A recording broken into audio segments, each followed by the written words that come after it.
As we've mentioned, in just a few weeks' time, world leaders will huddle in London to cobble together some sort of solution to the world's economic woes.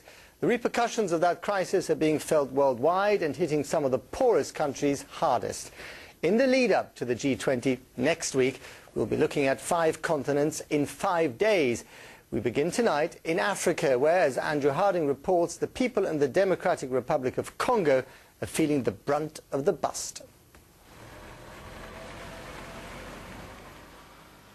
It's a slow, bruising ride to Congo's copper mines. But don't be fooled by the potholes. For the past few years, this vast, dilapidated country has actually been booming. Until now. It's closed, like all the others. Almost overnight, the entire mining industry has ground to a halt. Silent factories. The theme tune of the global recession. Suddenly no one wants Congo's copper. Foreign investors have cut and run. No job. No job? No job. So everyone unemployed? In the past few weeks, 300,000 people have lost their jobs here. A show of hands. You've all lost your jobs? Among those struggling, Adelaide Kihoho, with a family of 9 to support. We were told the world's great powers are to blame. But it's you who's suffering. Yes, he says, I'm suffering for now.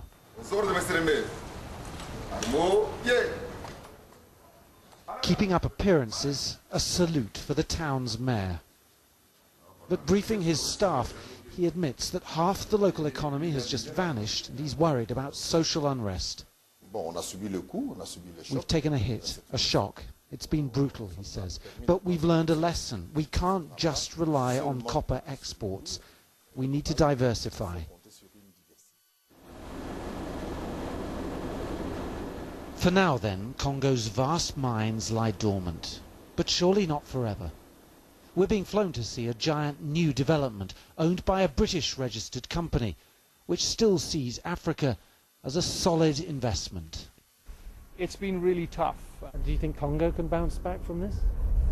It has to. It doesn't have an option, does it? Our business will recover and it will grow and it's going to get stronger. Congo has survived through years of conflicts and turmoil. Somehow it'll get through this new challenge as well. Africa is an incredibly resilient place. But there's no doubt that this new economic crisis is already bringing misery to millions of people here. Unemployed for 2 months now, Adelaide Kihoho has been forced to make some painful choices. He can no longer afford to send all his children to school. And so 7-year-old Naomi must stay at home. Her younger brother too. If you fall in Africa, you fall hard. Andrew Harding, BBC News in the Democratic Republic of Congo.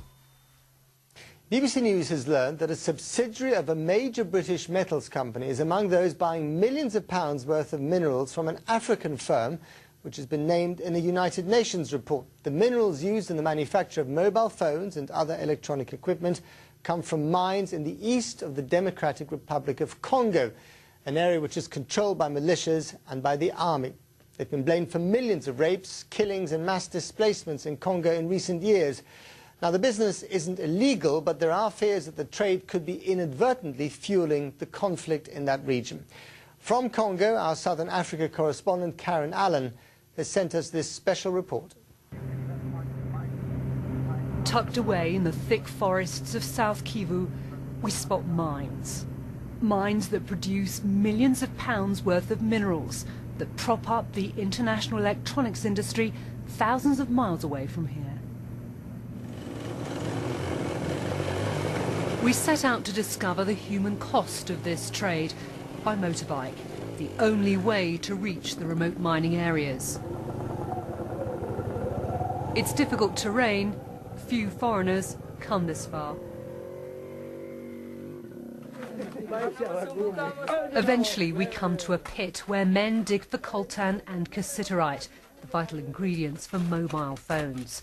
But instead of keeping what they find, They're at the mercy of the men with guns, who plunder the country's riches, whilst these men earn less than £1 a day.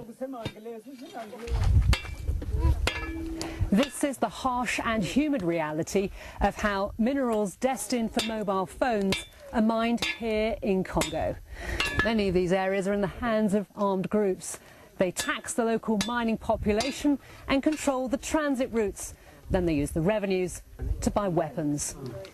Simon, a schoolteacher by training, relies on mining to survive. But he's had to hand over much of what he digs to a predatory militia, which up until recently controlled the riches here. They come to the village, take whatever they want, even rape our women, tax us, and demand some of the minerals we find. And there's nowhere you can go to complain. The men are astonished when we explain the rocks they extract from the ground end up in mobile phones. Back on the road we come across the Congolese army, now in charge of this mining area as part of a major operation to flush out armed groups. The commander tells us people are content, but on camera we catch his men at this checkpoint, demanding illegal payments, just like the militia. People carrying minerals must pay taxes here to those soldiers before they cross the bridges. These are army, this is Congolese army. They're behaving in exactly the same way as the rebels. In the area where there is minerals, you cannot distinguish who is for the national army, who is a rebel. All of them would like to grasp money. In town, the minerals are pounded into a powder, then weighed before they're flown out. At the airstrip, I counted 200 bags. Their value at least £30,000. And this is just one delivery on one day in a tiny part of this vast country. I went to find the owner of this company. It exports minerals to a subsidiary of British metals giant AMC. He didn't want to speak to us. A UN report named Panju as sourcing supplies from militarised mines. It isn't illegal, but is it ethical? Official government documents obtained by the BBC show that the company Panju continues to supply millions of dollars worth of coltan and cassiterite to the Thailand-based subsidiary of British firm AMC. AMC declined to be interviewed, but in a statement said, "We are accelerating the due diligence process so that we can introduce a fully auditable supply chain as soon as possible." But they admitted that at the moment we do not have representation on the ground in DRC and are not in a position to independently verify or contradict Panju's representations. 1.8 billion mobile phones are sold around the world. Now international firms thousands of miles from here are under pressure to send a clear message that business links to Congo's bloody conflict will not be tolerated. Karen Allen, BBC News, Eastern Congo. Their instruments are made from scrap and the core of the band play in wheelchairs. But none of this has stopped the musical talents of staff Benda Balili from reaching the world. The Congolese street musicians have won international acclaim for their songs. They carry social messages like encouraging people to vote or getting vaccinated against polio, the disease which left many of them handicapped. But in the process, they've also produced some really great tunes. Tom Burridge went to hear them play in London.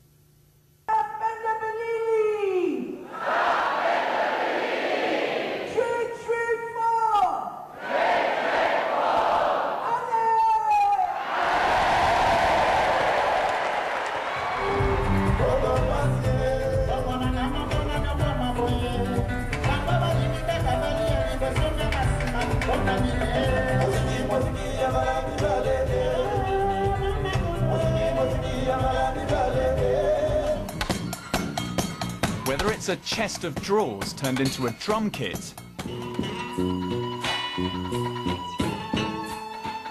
or a tin can with a piece of wire, their instruments, like their success, have been self-made.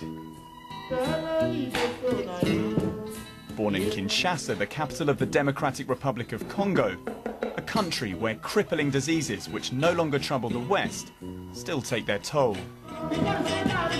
5 of the band are in wheelchairs. As children, they suffered from polio. Like the noise made by a tin can and a piece of wire, their story is amazing. It's one of success against all adversity. war-torn Democratic Republic of Congo, disabled people get little or no help from the state.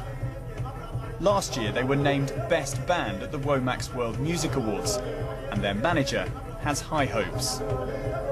They deserve at least the same success as Buena Vista Social Club, for example. So Africa's answer to Buena Vista, or maybe just inspiration that wherever, whenever and whoever you are, anything is possible. Tom Burridge, BBC News, at the Barbican in London. The staff bend the Balili there, sharing their music with the rest of the world. For the past few years, this vast, dilapidated country has actually been booming. Until now. It's closed, like all the others. Are feeling the brunt of the bust. It's a slow, bruising ride to Congo's copper mines. But don't be fooled by the As we've mentioned, in just a few weeks' time, world leaders will huddle in London to cobble together some sort of solution to the world's economic woes. The repercussions of that crisis are being felt worldwide and hitting some of the poorest countries hardest. In the lead-up to the G20 next week, we'll be looking at 5 continents in 5 days. We begin tonight in Africa, where, as Andrew Harding reports, the people in the Democratic Republic of Congo. Almost overnight, the entire mining industry has ground to a halt. Silent factories,